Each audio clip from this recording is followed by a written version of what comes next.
Guys, and welcome back to this channel. In this video, I'll be showing you how you can organize your tabs in Safari. So for instance, you have these 5 tabs and you just want to separate them into tab groups. You are just going to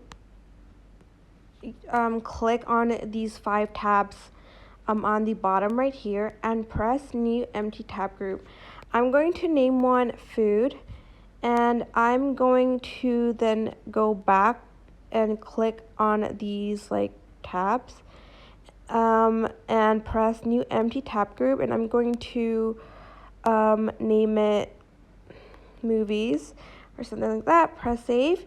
And to add those tabs in those groups, you're just going to again press on these tabs, go to the 5 tabs, the one that we had before, and sort of press on the tabs, like press on it for a few seconds until this pops up, and press move to tab group and put it into food. And you're just going to do that again for the rest of the tabs. I'm just going to put it in movies, this one too,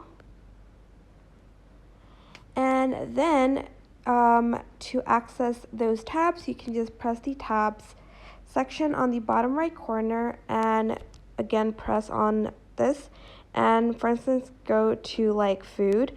You can again press it and arrange tabs by either the title or by the website of the tab. But that is basically it. I hope this tutorial was helpful for you guys. Don't forget to like, comment, share, and also subscribe to this channel if you haven't done that. If you have any questions, just leave it in the comment section down below, and I will try my best to answer them all. Thank you so much for watching. Bye!